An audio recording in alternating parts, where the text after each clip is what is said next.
അപ്പോൾ അരക്കോടി രൂപ നൽകിയാണ് ഇംഗ്ലീഷ് പത്രത്തെക്കൊണ്ട് സമസ്തയുടെ ചരിത്ര പുസ്തകം ഇറക്കിയതെന്നും ജനങ്ങളിൽ നിന്ന് സ്വരൂപിക്കുന്ന ഇത്തരം കോടിക്കണക്കിനു പണം യാതൊരു ഉപകാരവുമില്ലാത്ത കാര്യങ്ങൾക്കു വേണ്ടി ചെലവഴിക്കുന്നത് ശരിയാവില്ലെന്നും കോഫി ടേബിൾ ബുക്കിനെക്കുറിച്ച് ചിലർ വിമർശിക്കുന്നുണ്ട്. സമസ്തയാണെങ്കിൽ ഇക്കാര്യം ഔദ്യോഗികമായി നിഷേധിച്ചിട്ടുമില്ല.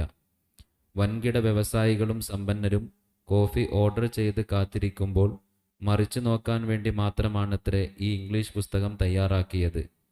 ഇങ്ങനെ സാമ്പത്തിക ദുർവ്യയം നടത്തി സമസ്തക്ക് പേരുണ്ടാക്കേണ്ട ആവശ്യമുണ്ടോ? ഇങ്ങനെ ചെലവഴിക്കുന്ന പണത്തെപ്പറ്റി ഉത്തരം പറയേണ്ടി വരില്ലേ? വലിയ പണച്ചെലവുള്ള മസ്കറ്റ് ഹോട്ടലിൽ വെച്ചായിരുന്നല്ലോ പെട്ടെന്നൊരു ദിവസം ഇതിൻ്റെ പ്രകാശനം നടന്നത്. കാര്യങ്ങൾ ശരിയാണെന്ന് തോന്നുന്ന വിധമാണ് വാർത്തകൾ. ഇതിനെപ്പറ്റി അങ്ങെന്ത് പറയും? നോ കമൻറ്റ് ഓരോട് ചോദിക്കേണ്ടതാണ് എന്നാ പറയേണ്ടത്. ഉപകാരം എന്തിനാണ് എന്നൊക്കെ നമുക്ക് തിരിയോ, അല്ലെങ്കിൽ അവർക്കും വല്ല ഉപകാരം ഉണ്ടാവും. പിന്നെ ഫണ്ട് ചെലവഴിക്കുന്നതും ഫണ്ടാക്കുന്നതും, ഒരു ഫണ്ട് ചെലവഴിക്കുന്നത് ദീനിയായ നേട്ടമുണ്ടോ ദീനിയായി നേട്ടമില്ലേ എന്നൊക്കെ നോക്കാൻ അറിവുള്ള ഉത്തരവാദപ്പെട്ട ആലിമ്യങ്ങളല്ലേ സമസ്തയിലുള്ളത്. ഇവരും കുത്തിക്കൊക്കെ അതറിയല്ലോ. ഇത്ര കോടിക്കണക്കിന് ഉറുപ്പ്യ ദുർവ്യയം ചെയ്യാൻ പറ്റൂല എന്നൊക്കെ അവർക്കറിയാം.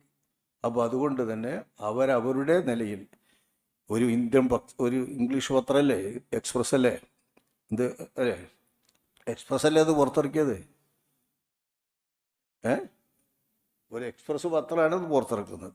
ആ പത്രത്തിൻ്റെ പണമൊന്നും കൊടുക്കാതെ ഓല വകയിലാണോ എന്നാവോ നമുക്കറിയില്ലല്ലോ. അറിയാതെ എന്തിനാ ഓരോരുത്തരും വിവാദം ഉണ്ടാക്കുന്നത്? സംഘം എന്ന് പറഞ്ഞാൽ സംഘത്തിൻ്റെ ചെലവ്, സംഘത്തിൻ്റെ വരവ്, ആ സംഘത്തിൻ്റെ വരവും ചെലവും ചോദിക്കാനുള്ള സംവിധാനങ്ങൾ ആ സംഘത്തിൽ തന്നെ ഉണ്ടാവുമല്ലോ. അപ്പോൾ സമസ്തയിലെ ഉത്തരവാദപ്പെട്ടവരെന്നെ അതിൻ്റെ കണക്കുകളൊക്കെ ചോദിക്കും. പിന്നെ പുസ്തകം നേട്ടമുണ്ടോ നേട്ടമില്ലേ എന്നൊക്കെ നോക്കേണ്ടത് ആർക്ക് നേട്ടമുണ്ടോ നേട്ടമില്ലേ എന്നാ.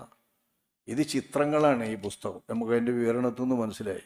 ഈ ചിത്രങ്ങൾ ഒരു 100 വർഷത്തെ സമസ്തയുടെ പ്രധാനപ്പെട്ട കാര്യങ്ങൾ ചിത്രങ്ങൾ ഇങ്ങനെ വെച്ചിട്ട് അതിന് അടിക്കുറിപ്പ് ഉണ്ടാവും എന്നാണ് എനിക്ക് മനസ്സിലായത്. ഞാൻ കേൾക്കുമ്പോൾ, ഞാൻ പുസ്തകം കണ്ടിട്ടില്ല.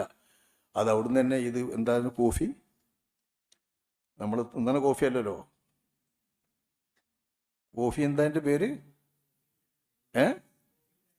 ആ എന്താണ് ഏതെല്ലാം കോഫി എന്ന് വെച്ചിട്ടാണ്. ആ കോഫി എന്ന് പറഞ്ഞ രീതിനെ പറ്റി പറഞ്ഞപ്പോൾ വിവരിച്ചോന്നും അതിൽ ബ്ലോക്കുകളാണ്, ചിത്രങ്ങളാണ് കാര്യമായിട്ടുണ്ടാവുക. ആ ചിത്രങ്ങൾ മറിച്ച് നോക്കി അങ്ങനെ കാണാം ചരിത്രം. അത് ഒരു ഇംഗ്ലീഷ് പത്രം പുറത്തു വെക്കുന്നത് ഇംഗ്ലീഷ് പത്രത്തിൻ്റെ ചിലവിലാണോ എന്ന് നമുക്കറിയില്ലല്ലോ. നമ്മളതിൻ്റെ ചിലവും വരവൊന്നും കണ്ടിട്ടില്ലല്ലോ. പിന്നെ സമസ്തയുടെ ഫണ്ടാണെങ്കിൽ ആ ഫണ്ട് ദുർവിനിയോഗം ചെയ്യാൻ പാടില്ല എന്നും വകുപ്പ് മാറ്റി ചെലവഴിക്കാൻ പാടില്ല എന്നും ഉപകാരമുള്ളതിനെ ചെലവഴിക്കാൻ പാടുള്ളൂ എന്നും ചെറിയ എന്തെങ്കിലും ഒരു ദീനിയായ നേട്ടമോ ഉമ്മത്തിൻ്റെ മസ്ലഹത്തോ ഉണ്ടെങ്കിലാണ് അങ്ങനെയൊക്കെ ചെലവഴിക്കാൻ പറ്റുള്ളൂ എന്നും അതിനൊക്കെ പണപ്പിരിവ് നടത്തുന്നതൊക്കെ ആ ഗുണകാംക്ഷയോടുകൂടി ആയിരിക്കണമെന്നൊക്കെ അറിയുന്നവരല്ലേ സമസ്തയുടെ ഉത്തരവാദപ്പെട്ട പണ്ഡിതന്മാർ. അപ്പോൾ അവരതിനൊക്കെ അനുസരിച്ച് നോക്കിയിട്ട് ചെയ്യുന്നുണ്ടാകും.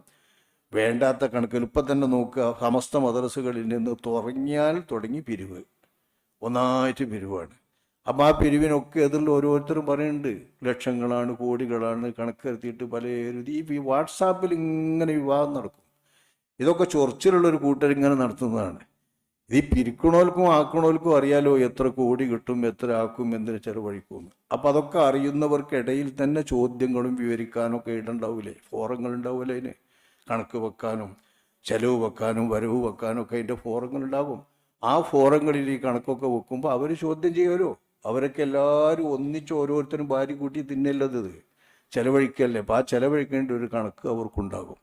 ഈ രീതിയിൽ തന്നെ ഇത്തരം 100 വർഷം തികയുമ്പോൾ അവരുടെ സംഘത്തിൻ്റെ പ്രചാരണമാണ് അവരുടെ ലക്ഷ്യം. ആ പ്രചാരണത്തിന് വേണ്ടിയിട്ട് നടത്തുന്നത് ന്യായമാണോ ന്യായയുക്തമല്ലേ എന്നൊക്കെ നോക്കാനുള്ള ബോധവും വിവരവും അറിവും അവർക്കുണ്ട്.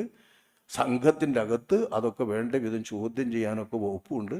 പുറത്ത് അതിനെക്കുറിച്ച് വെറുതെ മറ്റുള്ളവർ വിവാദമുണ്ടാക്കേണ്ട കാര്യമുണ്ടെന്ന് തോന്നുന്നില്ല. പിന്നെ സമസ്തൻ്റെ പേരിൽ എന്തിറങ്ങിയാലും ഇപ്പോൾ വിവാദം ഉണ്ടാകും. അങ്ങനെയുള്ളപ്പോൾ സമസ്തൻ്റെ ഒരു കിടപ്പുള്ളത്. അപ്പോൾ ആ കിടപ്പിൻ്റെ വിവാദങ്ങളാണ് ഈ സംഗതികളൊക്കെ നടക്കുന്നത്.